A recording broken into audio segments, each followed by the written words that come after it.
All right, let's dive into a story today.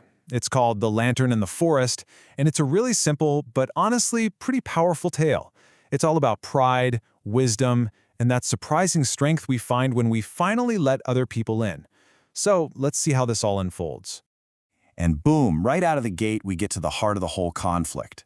This one belief, this idea of being fiercely independent, well, that's what kicks off a journey our main character never, ever saw coming. It's a feeling a lot of us can probably relate to, right? So, meet Lumo. He's this curious little guy, loves to explore, but he's got this one big rule he lives by. He does everything alone. And that combination, curiosity and pride, well, that's just the perfect recipe for an adventure. And that adventure really kicks off here. This is the part where Lumo's whole idea of self-reliance gets seriously put to the test. Let's watch how his journey of pride starts to turn into one of real peril. So, just like he's probably done 100 times before, Lumo heads out. Only this time, he pushes it. He goes a little further, a little deeper into the woods, feeling totally confident that he can find his way back. No problem. And this is where things start to change. The light begins to fade, the shadows get super long, and that forest he knew so well starts to look like somewhere else entirely. The woods themselves are almost becoming the villain here. Oh, that sinking feeling.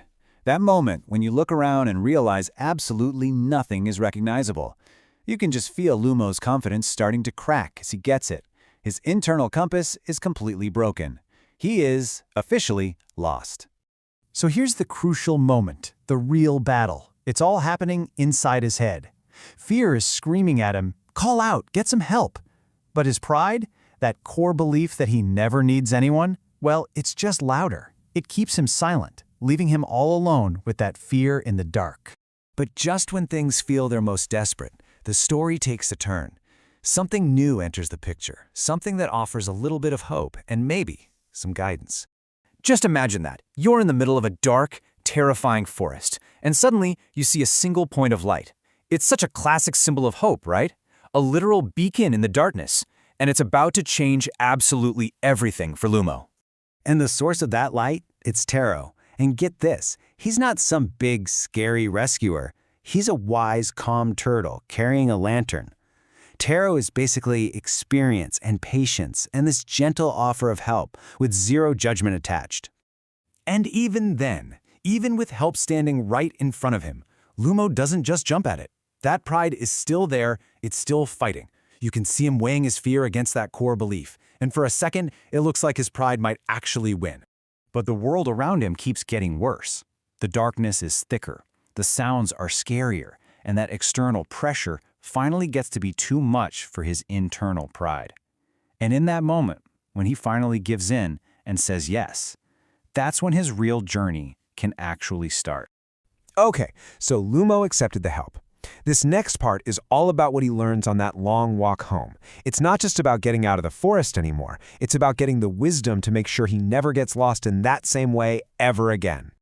And wow, this chart just lays out his transformation perfectly. Look at the shift here.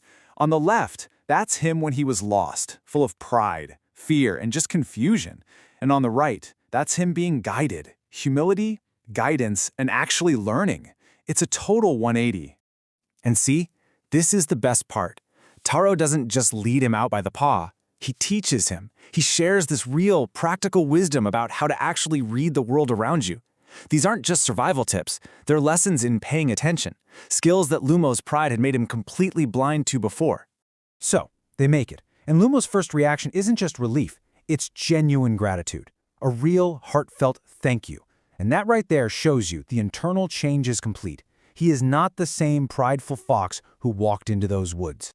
And there it is. That's the core message of the entire story, summed up in one sentence. This is the big aha moment.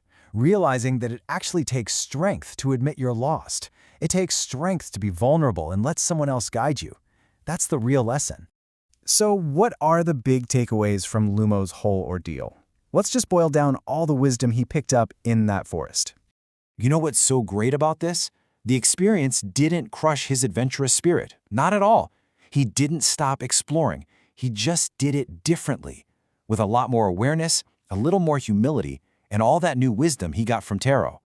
Yeah, this slide just sums it all up perfectly. First, it is absolutely okay to ask for help. Second, wisdom often comes from people who've been around longer than you. Third, curiosity is great, but you gotta balance it with a little caution. And finally, being grateful and kind, that actually makes you stronger. Just timeless lessons all packed into one little story. And that, of course, brings it all back to us. This story isn't really about a fox, is it? It's kind of a mirror.